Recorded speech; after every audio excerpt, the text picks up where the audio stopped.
પુરાણોમાં શિવ પુરાણના મહત્વ અને મહાનતાનું વર્ણન। આજના જીવનમાં કોઈ બુદ્ધિજીવી વ્યક્તિ માટે પુરાણોમાં વર્ણવેલી ઘટનાઓ પર વિશ્વાસ કરવો એ તાર્કિક માનવામાં આવતું નથી, પરંતુ ભક્તિની દૃષ્ટિએ તર્કનું કોઈ મહત્વ નથી, અને ન તો આપણે આ પુરાણોને તર્કની દૃષ્ટિએ વિચારવાની જરૂર છે। આ માત્ર ભક્તિની અનુભૂતિની પુષ્ટિ કરે છે। તેનાથી સંતોષ મળે છે અને મનમાંથી અનેક અશુદ્ધિઓ દૂર થાય છે, તેમજ મન સ્વચ્છ બને છે। પુરાણોમાં શિવ પુરાણનું સૌથી વધુ મહત્વ છે। વેદાંત અને વિશેષ જ્ઞાનથી ભરેલા આ પુરાણમાં સાંસારિક અને દિવ્ય ઈચ્છાઓ પૂરી કરવાની શક્તિ છે। આજે આપણે બહારની દુનિયાની શક્તિ વિશે કંઈ કહી શકતા નથી, પરંતુ વિશાળ પ્રકૃતિ, બ્રહ્માંડ અને લાખો માઇલ પ્રતિ સેકન્ડની ઝડપે આગળ વધતા ગ્રહો તેમજ ઉપગ્રહોની સ્થિતિ વિશે જાણીએ છીએ। તેના વિશે જે કંઈ જાણીએ છીએ તે એક વિશાળ રહસ્ય સર્જે છે। આ રહસ્યમય દુનિયામાં આ બધી બાબતોનો વિચાર માત્ર શ્રદ્ધાથી જ થઈ શકે છે। આપણા આદિદેવ કોણ છે તે અંગે ક્યારે કોઈ વિવાદ થયો નથી। બ્રહ્મા, વિષ્ણુ, મહેશ બધા મૂળ દેવો છે। બ્રહ્મા સૃષ્ટિના સર્જક છે, વિષ્ણુ પાલનહાર અને શિવ તેને સંતુલન કરનાર છે। એટલે કે તે એક જ મૂળભૂત શક્તિ છે, જે ત્રણ અલગ અલગ સ્વરૂપોમાં કાર્ય કરે છે। એક સમયે શક્તિનું એક સ્વરૂપ બીજા સમયે બીજું સ્વરૂપ બની જાય છે। શિવ શબ્દનું આપણા જીવનમાં અનેક સ્વરૂપોમાં મહત્વ છે। શિવ એટલે કલ્યાણકારી અને જે શિવ નથી તે કલ્યાણકારી નથી। સત્ય, સુંદર, ઉપયોગી વગેરે બધું જ શિવમાં આવે છે। આ જગતમાં શિવત્વની પ્રાપ્તિ એ મનુષ્યનું અંતિમ લક્ષ્ય છે। એકવાર શૌનકજીએ સૂતજીને વિનંતી કરી કે જેઓ તમામ સિદ્ધાંતો જાણતા હતા તથા સિદ્ધાંતોના જાણકાર હતા તેમના પુરાણોનો સાર જણાવો। કયું પુરાણ સાંભળવાથી વ્યક્તિના મનની મલિનતા દૂર થઈ જાય છે? શૌનકજીએ કહ્યું કે મને કળિયુગમાં અલ્પજીવી અને દુષ્ટ લોકોના કલ્યાણનો કોઈ માર્ગ દેખાતો નથી। તેમના મનને શુદ્ધ કરવાનો કોઈ રસ્તો હોવો જોઈએ। માટે હે પ્રભુ, કૃપા કરીને મને એવા પુરાણ વિશે વિગતવાર જણાવો। સૂતજીએ કહ્યું કે શિવ પુરાણ સ્વયં મહાદેવ શંકરનું સ્વરૂપ છે। મનુષ્યના મનને શુદ્ધ કરવા માટેનો આ શ્રેષ્ઠ ઉપાય છે। શિવ પુરાણ વાંચવું એ ઘણા રાજસૂય યજ્ઞોમાંથી મેળવેલા પરિણામો જેવું છે।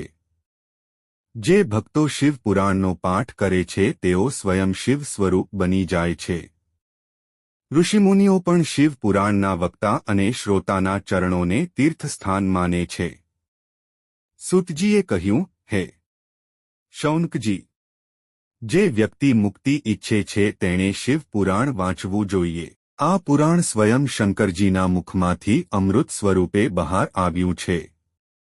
શિવ પુરાણ વાંચનાર કોઈ પણ વ્યક્તિ તેના પરિવારને પણ અમૃતત્વ પ્રદાન કરે છે। આ પુરાણમાં 24,000 શ્લોક અને 7 સંહિતાઓ છે, જે ભગવાન શિવ સાથે સંબંધિત વિવિધ ઘટનાઓ દર્શાવે છે।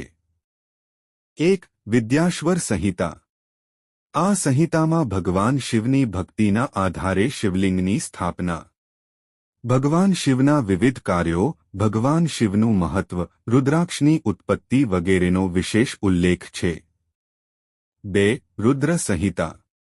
આમાં સૃષ્ટિખંડ, સતીખંડ, ઉમાખંડ, કુમારખંડ, યુદ્ધખંડનું વિગતવાર વર્ણન છે। વાસ્તવમાં આ સંહિતામાં શિવના અલૌકિક કાર્યોનું ખૂબ જ વિસ્તૃત વર્ણન કરે છે। 3. શત્રુદ્ર સંહિતા। આ સંહિતામાં ભગવાન શિવના વિવિધ અવતાર અને તેમના વિવિધ સ્વરૂપોની પ્રવૃત્તિઓનું વર્ણન કરવામાં આવ્યું છે।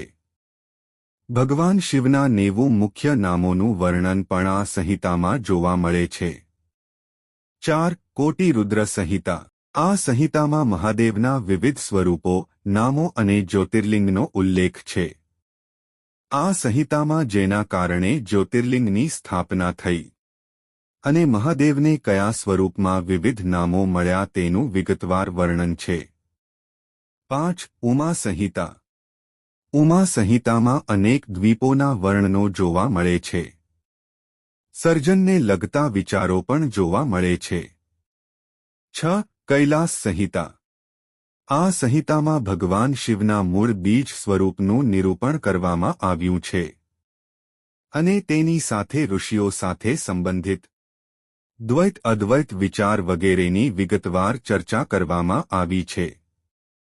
7. વૈવે સંહિતા. આ સંહિતામાં ઋષિઓને યજ્ઞ વગેરેના જ્ઞાનની સાથે સંસારની રચના વિશે જણાવ્યું છે. આ સંહિતામાં બ્રહ્માંડની ઉત્પત્તિ અને અન્ય ઋષિઓ સાથે જોડાયેલી નાની નાની વાર્તાઓ પણ છે જે કોઈને કોઈ રીતે ભગવાન શિવ સાથે સંબંધિત છે. 7 સંહિતાઓ સાથેનું આ શિવ પુરાણ તમામ ભક્તોની મનોકામના પૂર્ણ કરાર છે. તે વ્યક્તિના શારીરિક, માનસિક અને આધ્યાત્મિક કષ્ટીને દૂર કરે છે. મુશ્કેલીઓનો સામનો કરવા માટે માણસની શક્તિમાં વધારો કરે છે અને આત્માની મુક્તિ દ્વારા શક્તિ પ્રદાન કરે છે. શૌનકજીએ સૂતજીને પવિત્ર મહાપુરુષોના ઇતિહાસનું વર્ણન કરવા વિનંતી કરી કારણ કે તેનાથી મન શુદ્ધ થાય છે અને પુરાણોમાં શ્રદ્ધા વધે છે. સૂતજીએ કહ્યું, હે શૌનકજી, એ કથન સાચું છે કે શિવ પુરાણ વાંચવાથી વ્યક્તિ પાપોમાંથી મુક્ત થાય છે. આ વાતને સાબિત કરવા માટે હું તમને એક પ્રાચીન વાર્તા કહું છું. પ્રાચીન સમયમાં કિરાતનગરમાં એક બ્રાહ્મણ રહેતો હતો. તે અનૈતિક બની ગયો અને માંસ વેચવાનું ઘૃણાસ્પદ કામ કરવા લાગ્યો. તે અધર્મ આચરણ કરી ખૂબ ધન કમાવા લાગ્યો. એક દિવસ જ્યારે તે નહાવા માટે તળાવ કિનારે ગયો ત્યારે તેણે એક સુંદર નામની એક સુંદર વેશ્યા જોઈ. તે તેણી પર મુગ્ધ બની ગયો. વૈશ્યાએ પણ આ બ્રાહ્મણને પોતાની અભિવ્યક્તિઓથી તેણીના નિયંત્રણમાં લાવી દીધો. બ્રાહ્મણ વેશ્યા સાથે ખૂબ જ આસક્ત થઈ ગયો હતો. આ જોઈ બ્રાહ્મણના માતા પિતા અને પત્નીએ તેણે સમજાવવાનો પ્રયત્ન કર્યો અને તેણે સાચા માર્ગ પર લાવવાનો પ્રયત્ન કર્યો. પણ વેશ્યા પ્રત્યે આસક્ત હોય બ્રાહ્મણે તેમણે મારી નાખ્યા અને તેની બધી સંપત્તિ તે વેશ્યા પર વેડફી નાખી. વેશ્યા બ્રાહ્મણ પાસેથી બધું લીધા પછી તેની અવગણના કરવા લાગી. હવે બ્રાહ્મણ દરેક રીતે નિરાશ થઈ ગયો.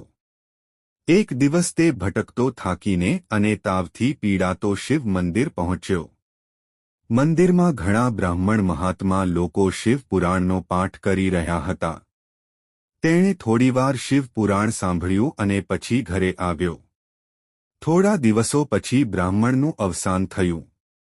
જ્યારે તેના મૃત્યુ પછી યમદૂત તેના પાપોની સજા આપવા આવ્યા ત્યારે શિવદૂતે તેનો વિરોધ કર્યો.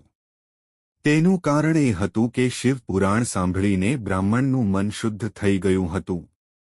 શિવદૂત તેને કૈલાસ લઈ જવા માંગતા હતા.